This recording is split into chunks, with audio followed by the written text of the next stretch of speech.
এখানে একটা ডেপুটেশন দিতে এসেছিলাম রাজ্যপাল সাহেবের এখানে। আপনারা জানেন ত্রিপুরা রাজ্যের ডাইরেক্টর অফ পুলিশ অনুরাগ ধানকর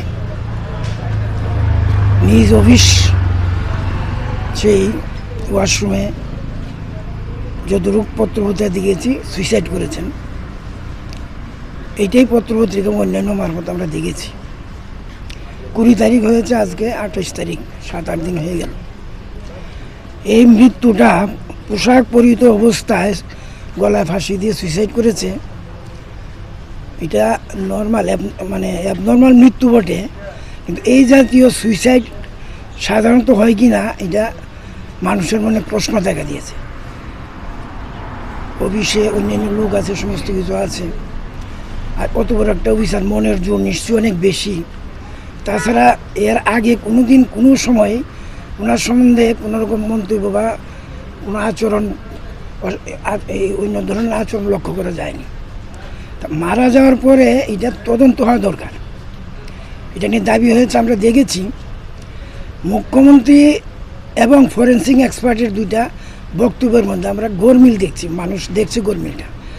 মুখ্যমন্ত্রী বলছেন সাংবাদিকদের প্রশ্নের উত্তরে যে উনি এবং অন্যান্যরা গিয়েছেন, ফরেন্সিক এক্সপার্ট যাওয়ার পরে ডেড বডি নামানো হয়েছে। ফরেন্সিক এক্সপার্টকে যখন জিজ্ঞেস করেছে, বলছে আমি যখন গেছি গিয়ে ডেড বডি ফ্লোরের মধ্যে পেয়েছি। তাহলে দুইটা কথার মধ্যে মুখ্যমন্ত্রী এবং কথার মধ্যে অত্যন্ত পার্থক্য, কোনটা সত্য আমরা জানি না। এবং এই মৃত্যু পিছনে কোনো প্রেশার বা কোনো রং অন্যান্য ছিল কি না, কার্যকলাপ বাধ্য হয়েছে কি না, বা অন্যভাবে এই প্রশ্ন উঠেছে এটা সুইসাইড না হয়ে হোমিসাইডাল কি না। তো এই প্রশ্নগুলি আসারা অস্বাভাবিক কিছু না, এটা আমরা জানি না, আমরা অন্ধকারে।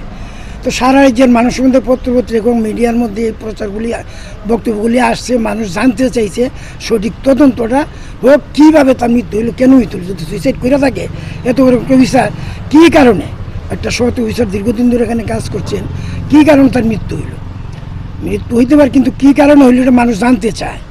কিন্তু সরকার যে তদন্ত টিমটা গঠন করেছে, একজন এসপিকে দিয়েছে, হ্যাঁ, সুপারিনটেন্ডেন্ট পুলিশ, রাজ্যের পুলিশ ডিপার্টমেন্টের টপ হচ্ছে ডিজি, ডাইরেক্টর জেনারেল। তো ওনার তদন্ত একজন এসপি লেভেলের লোকে যখন করবেন, ওনার ঊর্ধ্বতন অফিসারদেরকেও জিজ্ঞাসাবাদ করতে হবে। স্বাভাবিক কারণ হেজিটেশন থাকবে, যথাযথ তদন্ত হবে বলে আমরা এটা মনে করি না। আমরা দাবি করেছি যে আমাদের হাইকোর্টের একজন বিচারপতিকে দিয়ে